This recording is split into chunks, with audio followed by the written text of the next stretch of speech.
Hello അസ്സാം വലൈക്കും. ഞാൻ ഇന്ന് ഉണ്ടാക്കാൻ പോകുന്നത് ബീഫ് ഫ്രൈ ആണ്. അപ്പോൾ അതിലേക്ക് ആവശ്യമായ സാധനങ്ങൾ: ബീഫ് ചെറിയ കഷ്ണങ്ങളാക്കി കട്ട് ചെയ്ത് വെക്കുക.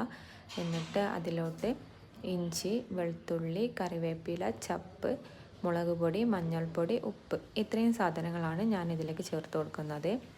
പിന്നെ വീഡിയോയിലോ വോയിസിലോ എന്തെങ്കിലും മിസ്റ്റേക്ക് ഉണ്ടെങ്കിൽ കമൻറ്റ് ചെയ്യുക. എൻ്റെ വീഡിയോസ് ഇഷ്ടമാണെന്ന് വെച്ചാൽ ലൈക്ക് ചെയ്യുക, ഷെയർ ചെയ്യുക, സബ്സ്ക്രൈബ് ചെയ്യുക. അപ്പോൾ ഇതെല്ലാം കൂടെ നമുക്കൊന്ന് മിക്സ് ചെയ്യാൻ കുക്കറാണ് എടുക്കുന്നത്. കുക്കറിൽ നിന്ന് മിക്സ് ചെയ്യാം. മിക്സ് ചെയ്യുമ്പോൾ വെള്ളം ഒഴിക്കേണ്ട ആവശ്യമില്ല കേട്ടോ. ബീഫിൽ നിന്ന് തന്നെ വെള്ളം ഇറങ്ങിക്കോളും. അപ്പോൾ അതിന്ന് ഒരുപാട് വെള്ളമായാൽ ബീഫ് നന്നായിട്ട് അങ്ങ് കുക്കായി പോകും. ഓവർ അലിഞ്ഞു പോവരുത്. അതുകൊണ്ടാണ് വെള്ളം ചേർക്കണ്ടെന്ന് പറഞ്ഞത്. അപ്പം കുക്കറിലോട്ട് ഇട്ട് കൊടുക്കുന്നുണ്ട്. കുക്കറിലോട്ട് ഇട്ട് കൊടുത്തിട്ട് നന്നായിട്ട്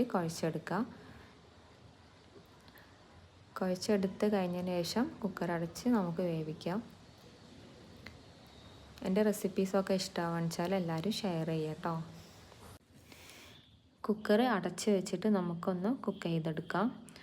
ഓവർ കുക്കാവാതെ ശ്രദ്ധിക്കാം. പിന്നെ കുക്ക് ചെയ്ത ബീഫിലോട്ട് കോൺഫ്ലവർ ആവശ്യമുണ്ട്. കോൺഫ്ലവർ ഇട്ട് കൊടുക്കുക. പിന്നെ കളർ വേണമെങ്കിൽ ഈ ടൈമിന് നമുക്ക് കാശ്മീർ ചില്ലി ആഡ് ചെയ്യാം കേട്ടോ. ഞാനിവിടെ കോൺഫ്ലവർ മാത്രമേ എടുത്തിട്ടുള്ളൂ.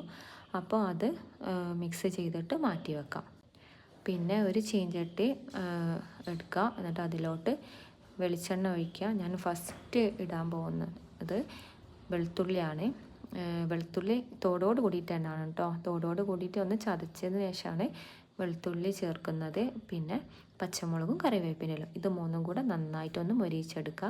എന്നിട്ടത് മാറ്റി വെക്കാം.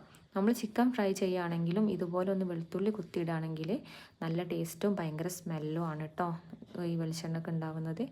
അതിന് ശേഷം നമ്മൾ ബീഫ് ഇതിൽ ഇട്ടിട്ട് ഒന്ന് ഫ്രൈ ചെയ്തെടുക്കുക. ഫ്രൈ ചെയ്യുമ്പോൾ ഓവറായിട്ട് കുക്കാവേണ്ട. അതിൻ്റെ മുകളിലത്തെ കോട്ടിങ് മാത്രം ഒന്ന് മൊരിഞ്ഞ് കിട്ടിയാൽ മതി. അപ്പോൾ ഇങ്ങനെ ചെയ്തിട്ടില്ലെങ്കിൽ എല്ലാവരും ഇങ്ങനെ ഒന്ന് ട്രൈ ചെയ്ത് നോക്കൂ കേട്ടോ. നല്ല ടേസ്റ്റുമാണ്, നല്ല സ്മെല്ലുമാണ്. ചിക്കൻ ഫ്രൈ ആക്കുമ്പോഴും ബീഫ് ഫ്രൈ ആക്കുമ്പോഴൊക്കെ ഈ വെളിച്ചെണ്ണക്ക് ഭയങ്കര സ്മെല്ലാണ് കേട്ടോ. അപ്പോൾ ഇങ്ങനെ ഒന്ന് ചെയ്ത് നോക്കാം. ചെയ്ത് കഴിഞ്ഞിട്ട് ടേസ്റ്റ് ഉണ്ടെങ്കിൽ എല്ലാവരും ഒന്ന് കമൻറ്റ് ചെയ്യാം.